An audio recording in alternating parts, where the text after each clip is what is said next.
What's going on, guys? So, I hope you're all ready for a bit of a longer video today because I've been working seriously hard on this one. Now, you're probably wondering, why is this guy wearing a ski helmet and ski goggles? Well, that all makes sense if you go back to my last video where I explained that this video is going to be Christmassy. Except I lied, it's not going to be Christmassy, it's going to involve snow. Or more accurately, snow sports. You see, today, I'm going to be creating these. These are light-up LED matrix ski goggles. Now, they come with a few different preset animations. Here are a few examples. We have like a waveform and Pong, probably one of my favorite ones. And you can also create your own. Here's one I made earlier. By now, I'm sure you're probably wondering how I made these things, so without further ado, let's get started.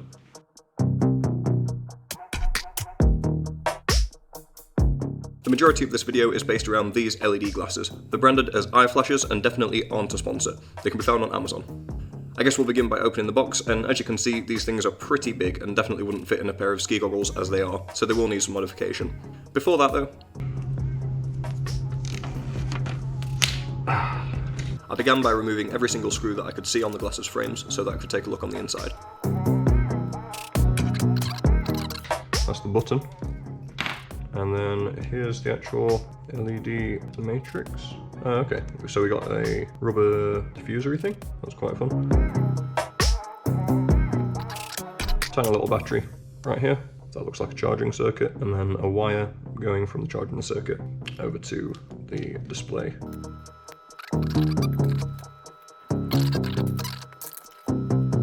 Just looking at this thing now, this battery is absolutely tiny, so I think we're probably going to end up upgrading this. Looking at the actual LED matrix on here, these terminals are all they're all the same, so we could actually hook up the battery to any of these by the looks of it. So yeah, that's probably what we're going to do. For now, I'm just going to ditch this old battery, take this wire off, and we'll hook something new up. So that's our free circuit board here. So it's got a little bit of a curve to it, and it can flex ever so slightly, which is good news. Don't want to test this to the extreme because I don't want these LEDs to come popping off. But yeah, it does look like we've got a little bit of flex in there, so that's good. It'll fit inside the goggles quite nicely. And what followed was by far one of the longest CAD modelling sessions that I've ever undertaken. The basic design features an aux jack that connects to the LED matrix and allows us to power it and also turn it on and off. Sounds quite simple when you put it that way, but in reality it just took many hours of revisions, tweaking, measuring. I'm sure you get the point, but just in case you don't, here's a time lapse of my process.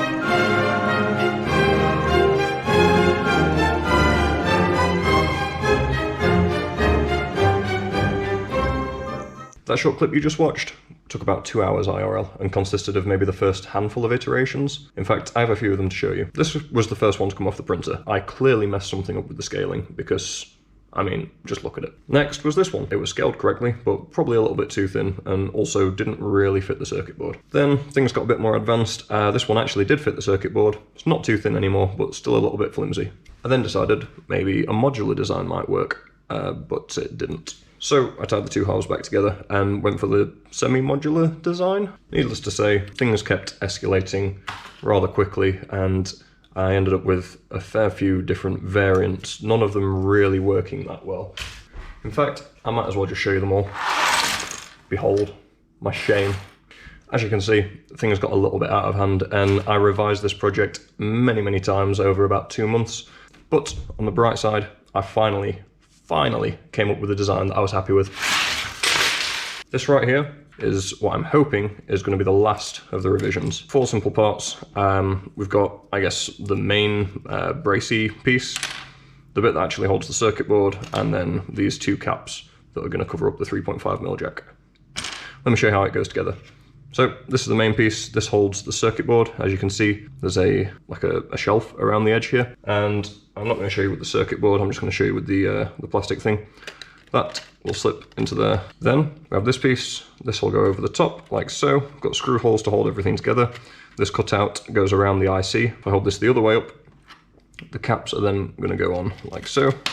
Obviously there's going to be screws to hold that together. Really, really simple design, although it's taken me absolutely ages. I'm really hoping this is going to work, and after I've done it, I'm not sure how many attempts I'm going to get to actually form this thing. Yeah, fingers crossed things go well and I don't have to reprint this any more times.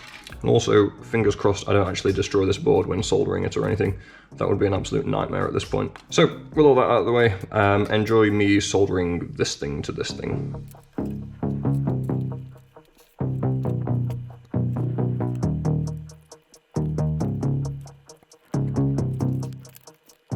I've made a potentially very, very big oopsie.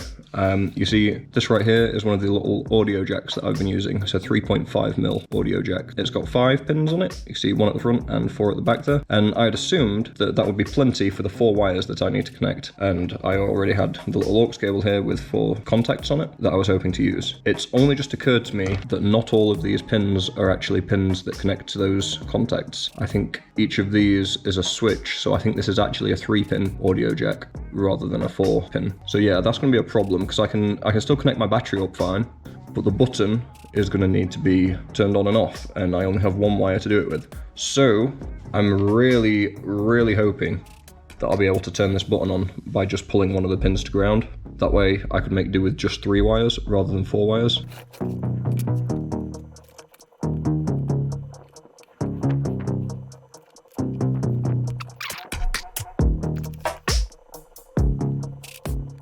So what I've just done is connected up the positive and the negative. We'll do that third one in a moment.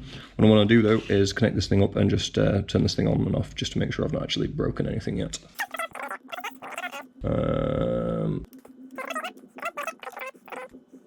Please do not be broken. Panic over. I got the polarity mixed up. That's still wired the same. I've basically just swapped those over on the other end of the connector that the battery's connected to. We can turn this thing around and hit the button.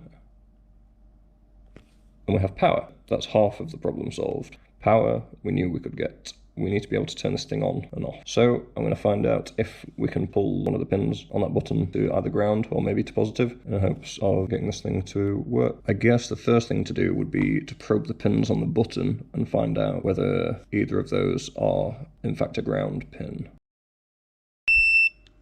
Oh, we're in luck. That means that because that pin on the left of this button is connected to ground, we literally just need to take a wire and connect it to the other one over here, so the right of the button. That wire can go through the aux cable, and then we just connect that wire to ground whenever we want to turn this thing on.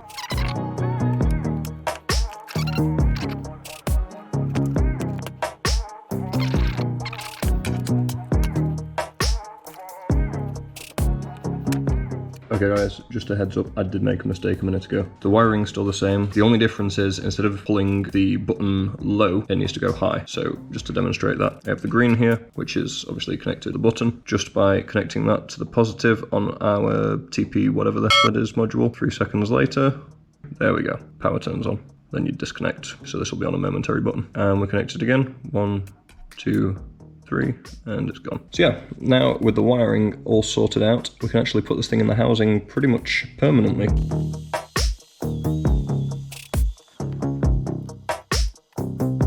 Some of the more eagle-eyed amongst you might have noticed that this design's actually changed a little bit from the one that I showed you at the beginning.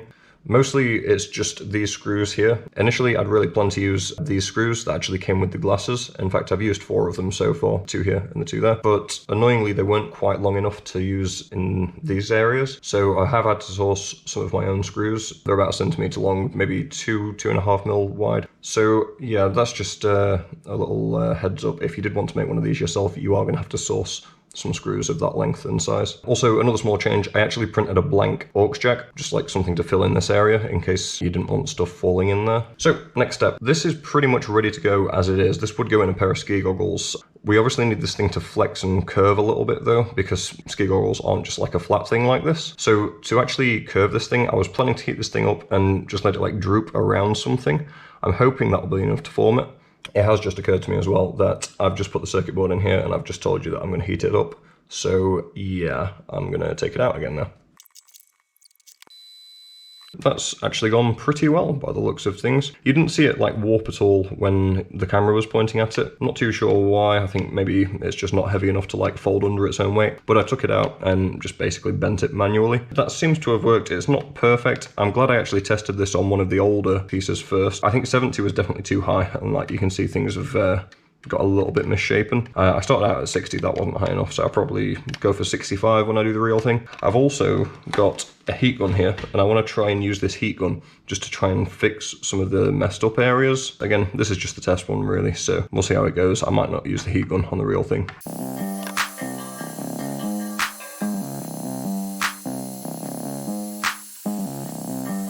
It looks like I've kind of unbent this, so yeah, the heat gun, I don't know, it seems like a good idea, although I think my way of doing it is probably a bit flawed. You know what, I'm actually thinking, now I've had a bit of practice, the heat gun might be the best way to do this. It seems like I've got a lot more control of which area bends, and I think maybe if done correctly, I could get a pretty decent result. So yeah, I think this is how we're gonna do it. So I've done this a few times now, and I've been able to get some pretty consistent results just using the heat gun. The way I've done this, by the way, is I actually hit this thing up just flat on the table, picked it up so it's like it's still malleable, but it's not like just drooping in my hand. Then I actually put it inside my ski goggles and pressed it in and just let it like conform to the shape of them. Now obviously this comes with a few risks. If there's like hot screw studs on here, they could like damage the lens in my ski goggles. That'd be a nightmare. I mean, if the plastic's too hot, that could probably damage the lens. I could easily scratch it, but I'm willing to take a few risks to do this. I'm just going to try my best not to damage my ski goggles. If I do scratch them at all, I mean, yeah, it's a pain, but this thing's going to be quite cool. So, you know, let's do it.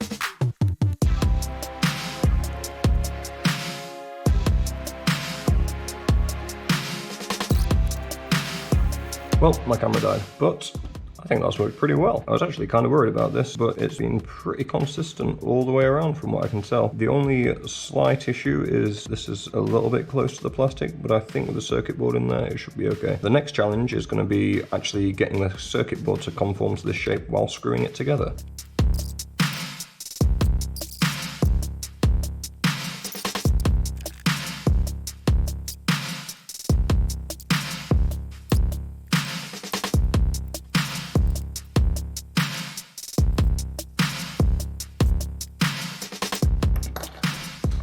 Man, that took a while. It's gone together at least. Definitely more gaps now than there was without the circuit board in it. So that tells me a few things. Maybe thickening up the piece of plastic that I put in here whilst I formed it would have been a good idea. I could have even printed one that's the perfect size. In fact, that would have been a great idea. Why didn't I think of that? And would you look at that? I've not even broken it yet. We've still got a few things to take care of before we can call this project finished though. First off being the clip that actually holds the glasses in place inside of the goggles. I've basically just printed this out of PLA and it's a little bit springy, and you'll see in just a second how this goes together. And it seems to hold up to the shake test. Next, and this is probably the most horrifying part of the whole process, I need to poke a hole through the spongy, foamy stuff that keeps all the condensation out of the goggles. This hurt me a little bit inside, but it's for a good cause, so, you know. Okay, really close to the end now. I 3D printed these. These two pieces make up a case, and this case will house some batteries, the aux jack, a button, a switch, and then the charging circuit. So I'm going to install those. First off, the charging circuit, that can go in the bottom like so, and then it pokes out at the very bottom. We'll use some glue in there to hold it in place permanently, but just for now, that'll hold itself in there. Then we can put the aux jack in. This is quite a snug fit. And then we've got the button, which is just going to sit there, and the same applies to the switch. In fact, the switch is going to be a little bit different to install, but we'll get to that later. For now, I think I'm going to glue the button down just with a tiny little dab of super glue. I might actually put a tiny bit of super glue on the charging circuit just to hold that in place whilst I solder. So while that sets up, I think I'll turn my soldering iron on and wait for that to heat up. Also, I can probably tell you a little bit more about this case. So it's a fairly compact design. It takes two 18650 batteries. Obviously we've got the aux jack on there, the button, switch, and the charging circuit. Then the cap, or the lid that goes on here, we've got a screw hole to hold that in place. We've got a cutout for the aux jack, another screw hole, which is there, goes into the main body piece. And we've got a cutout for the switch, which is here. And also a little levery piece that we can push on to actuate this button here. So if we put everything together, it's quite a snug fit, but we can now click the button. In fact, there's one more thing I need to show you first. So the way I designed this, the aux jack, the pins are actually quite long on this, so we are going to have to trim these pins down ever so slightly. And now, with all those pins shortened down, we should be able to put this back in place and put the cap back on. So, with that all back together, we can actually actuate the button. And the main problem with the switch is I couldn't really find a good way to mount it. Obviously the pins come out of the bottom of this. I would have preferred a switch where the pins came out of the side, but this is all I had to hand. So I've made a little recess in the top of the lid there, and I think the best way to do this would probably be to glue the switch in place like so, attach some wires to the pins that I need, and then we'll just have a tiny little bit of loose wire inside of here. That's more or less it. You'll see everything goes together fairly snugly. Now we've gone through all that, my soldering iron's actually heated up. We can actually solder this thing together. One more thing before I start actually. It turns out I forgot to leave any space for the wires to pass through between like the battery compartment and like this electrical compartment. So I'm just going to cut away a little bit of the plastic so we can do that. Now, when I upload this thing, I'll just put like a little space in there. You won't have to do that yourself if you do get this model. Just before we go any further, I should probably speak about the batteries very briefly. These batteries are from an old laptop battery pack. They're Moly something. When I googled the datasheet, I think they were about 1,500 milliamp hours, so should be plenty for these little glasses. Let's slide the batteries in place there. These already have a ground wire hooked up, by the way. That's attached to that pin on the bottom, which has these spot welded things on there. So we can slide that into place, and before I push that in the full way, I do need to solder a wire onto the positive end, and we have a little tab for that just here. FYI, when you're soldering batteries like this, be very, very, very, very careful. They can very easily vent, basically explode, so just avoid getting them too hot. I'm going to solder to the tab. You don't want to solder to the tips of the battery. It is possible, but it's just a bad idea. Don't do it. I've also just thought, I think I'm going to hook this up the other way around, so the positive end is going to be in the bottom, just because, like I say, this wire is already connected and it's a little bit too short to reach. And I know I shouldn't really use jumper cables for this, but it's all I've got to hand, sorry.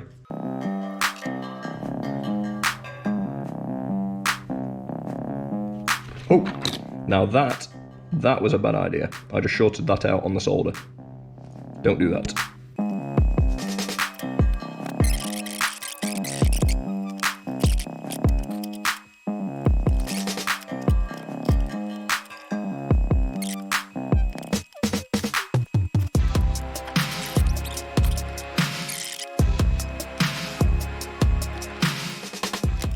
FYI guys, I'm pretty sure this is actually the opposite to the way that I had it wired up last time, but there is a good reason for that. It turns out the aux cable that I was using is actually terrible. The contacts swap from one end to the other end, and I have no idea why, other than maybe it was just incredibly cheap. I bought a new one anyway because I needed a new one that would fit in the goggles a bit better, and that one, the contacts are like how you would expect them to be. So yeah, don't buy a cheap aux cable if you're going to do this, because it caused me some serious headaches trying to debug that issue. Now, before I close this thing up permanently, I guess, I can, let's see, turn the switch on first. In fact, no, turn the switch off. I'll explain why in a little while, but I'm going to hook up the display, or the glasses, or the goggles, or whatever you want to call them now, with my new fandangled cable, and if this works first time, I will be amazed.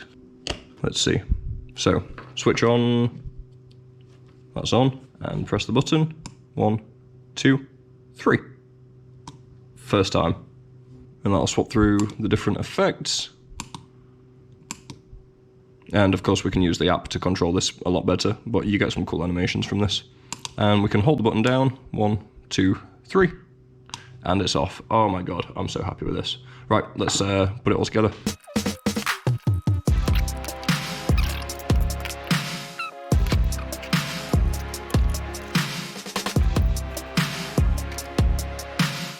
Now, one thing to bear in mind, guys, that screw there is directly above the USB-C charging board, so obviously it can't be too long that it's going to be touching this and shorting anything out. That being said, I did not check, so fingers crossed.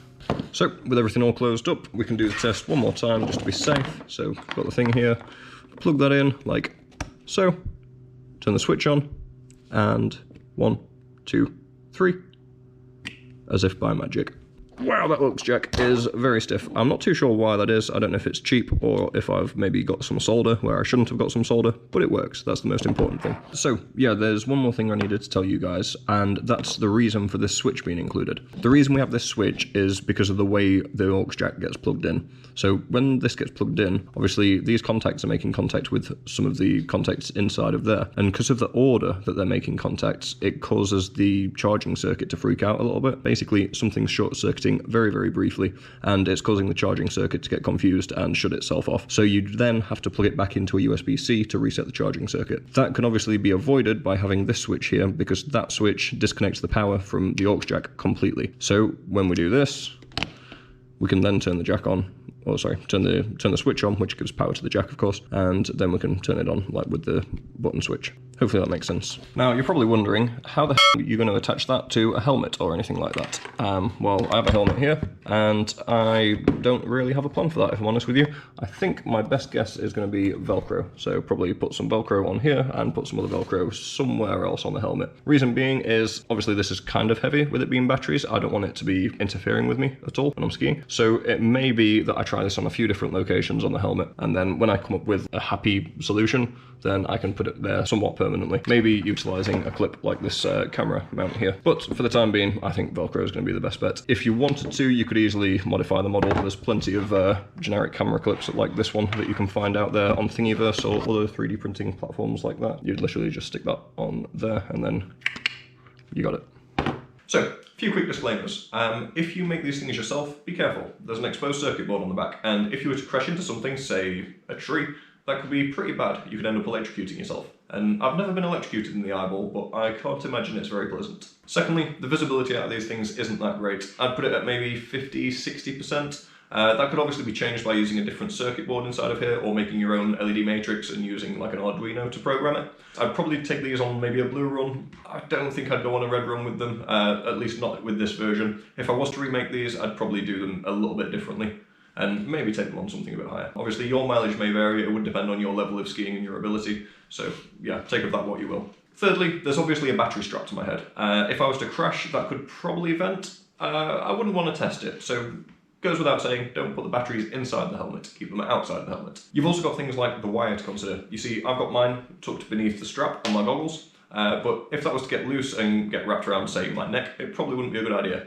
I plan to make some little straps that I can attach to this more permanently in the future. Finally, I tried to design this thing to be, I don't know, a little bit water resistant. Obviously this thing's behind the goggles, so shouldn't be too big an issue. The battery pack though, if that was to get wet, it could potentially break. So yeah, try not to crash. If you did want to make it a bit more water resistant, you could try a few techniques. One that I've seen that I kind of like is covering it with like nail polish or nail varnish. Yeah, so just cover your circuit boards with that. Might be okay. You could probably find some videos that will show you how to do it. Also, I imagine there'll probably be a few questions about these things, so I'll try and answer the ones that I can think of right now. First off, how long does the battery last? And the answer is, I don't know. I've not really had much of a chance to test these yet. Literally finished them last night. So yeah, hopefully there'll be a follow-up video in the future where I can, I don't know, go over some of the features like and actually use them like on a slope. That'd be fun. Another question might be, Josh, you're really stupid. How are you going to control these things through a phone when you're wearing ski gloves? And the answer is, I'm not. I actually plan on making a companion thing for this. Basically like a wrist-strapped, I don't know, remote control. Basically using a Bluetooth remote that I can use to control this app. So yeah, that might come out sometime soon, or it might not, I don't know. Also, you're probably wondering how much these things cost, and the answer is I'm not too sure. I spent quite a while actually designing like the casing and all the other stuff for this, so if you value my time at all, then that's how much. But in all seriousness, the answer is I'm not entirely sure. I think I spent maybe £60 on the actual glasses. I bought an aux cable that was, I don't know, £5 maybe off Amazon.